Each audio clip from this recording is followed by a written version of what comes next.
যেদিন আমি প্রথম জয়েন করি তার পরপরই ওই দিনই আসলে কোরিয়ান ইউনিভার্সিটির চেয়ারম্যান উনি এসেছিলেন। উনি এসে বললেন যে দেখো বাংলাদেশে আমি পার্সোনালি সে বাংলাদেশের সাথে খুবই ক্লোজ, বাংলাদেশের ব্যাপারে তার প্রচুর আগ্রহ, কিন্তু বাংলাদেশ তাকে যেভাবে ট্রিটমেন্ট করেছে এটা অনেক ক্ষেত্রেই আসলে তার কাছে মনে হয়েছে যেটা ফেয়ার ছিল না। এরকম একটা গল্প আছে, উনি আমাকে নিজেই বললেন যে স্যামসাংকে উনি বাংলাদেশে অলমোস্ট নিয়ে চলে এসেছিলেন, যে স্যামসাংয়ের $22 বিলিয়ন একটা ইনভেস্টমেন্ট যেটা ভিয়েতনামে গিয়েছে 2012-13 সালের দিকে, ওই ইনভেস্টমেন্টটা বাংলাদেশে হওয়ার কথা ছিল।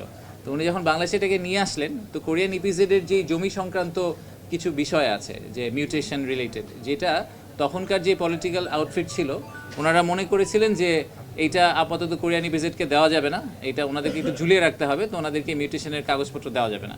স্যামসাং যখন তাদের ডিউ ডিলিজেন্স করার চেষ্টা করলো তখন দেখলো যে জমির কাগজপত্র নাই, তো বললো আপনি এটা কবে দিতে পারবেন? উনি বললো যে আমি বলতে পারি না আপনাকে আমি কাগজপত্র কবে দিতে পারবো। And that's how Samsung decided to move out of Bangladesh. এরকম অনেক ইনসিডেন্ট আছে আমাদের, অনেকে আসতে চেয়েছেন তাকে আমরা এই সাপোর্টটা দিতে পারিনি। তো উনি এসে বলেছেন যে আমাকে বছরের পর বছর ধরে এরকম করা হচ্ছে, বলা হচ্ছে, তাহলে তোমরা যদি আমাকে রাইট টুলগুলো দিতে পারো তাহলে আমি আরও ইনভেস্টর নিজেই আনতে পারবো। তো তখন আমরা দেখলাম যে এটা একটা ইন্টারমিনিস্ট্রিয়াল ইস্যু। তো তখন আমরা একটা টিম তৈরি করেছিলাম বিডার ভিতরে। বিডার সেই টিমটার নাম ছিল প্রজেক্ট অ্যাম্বাসেডর। তো এই টিমটাকে আমরা নাম দিয়েছিলাম প্রজেক্ট অ্যাম্বাসেডর টিম। সেই অ্যাম্বাসেডর টিমটার কাজ ছিল যে ওনাকে অ্যাম্বাসেডারে কনভার্ট করা, আমাদের একজন ক্রিটিক তাকে আমরা কীভাবে অ্যাম্বাসেডারে কনভার্ট করতে পারি। তো সেখানে ইন্টারমিনিস্ট্রিয়াল আরও কিছু লোকজনকে যোগ করা হলো এবং তাকে আমরা একটা ডেডলাইন দিয়েছিলাম যে আমরা ফেব্রুয়ারি 6 তারিখের মধ্যে, প্রধান উপদেষ্টা নিজে কমিট করেছিলেন যে আমরা 6 তারিখের মধ্যে ওনাকে যাবতীয় জমির কাগজপত্র এবং যা যা ক্লিয়ারেন্স সরকার থেকে লাগে সব জোগাড় করে দিব।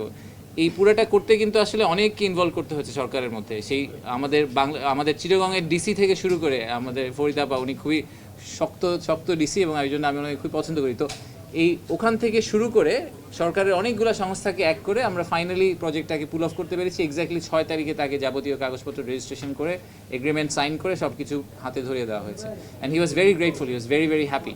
যে জিনিসটা লাস্ট 10 বছর ধরে উনি পুল অফ করতে পারেনি, ওটা আমরা ওনাকে 2 মাসের মধ্যে বের করে দিয়ে দিয়েছি। তো এটা একটা এক্সাম্পল এই কারণে যে আসলে সরকারের মধ্যে সদিচ্ছা থাকলে অনেক কিছুই করা সম্ভব। সরকার যদি একসাথে সবাই মিলে কাজ করে, সরকারের ভিতরের বিভিন্ন মন্ত্রণালয়, আন্তঃমন্ত্রণালয়ের যে টেরিটোরিয়াল ফাইট, সেই ফাইটটাকে বাদ দিয়ে যদি সরকার একসাথে কাজ করে এবং ইনভেস্টমেন্টকে প্রমোট করা, যেটাকে আমরা সবসময় বলি যে employment generation is the biggest problem বলবো না, আমি বলবো যে অপরচুনিটি, এবং at the same time the single biggest challenge we have, যে এমপ্লয়মেন্ট জেনারেশনের ব্যাপারটা, সেইটাকে প্রাইমারি গোল হিসেবে ধরে সরকারের সব মন্ত্রণালয় যদি একসাথে কাজ করে এটাকে ডেফিনেটলি অ্যাচিভ করা সম্ভব। সো এটা ইজ এ গ্রেট এক্সাম্পল। সেই এক্সাম্পলটাকে আমাদের আরও 10 বার কপি করতে পারতে হবে। সো এই উইনটাকে আসলে এই same wins we need to show many wins to our investors, যাতে তারা পরে এসে, উনি এখন কিন্তু আমাদের জন্য প্রায় 31 জন বিনিয়োগকারীকে কোরিয়া থেকে ধরে নিয়ে এসেছেন এই ইনভেস্টমেন্ট সামিটে জয়েন করার জন্য। So this is exactly how we should be operating in future.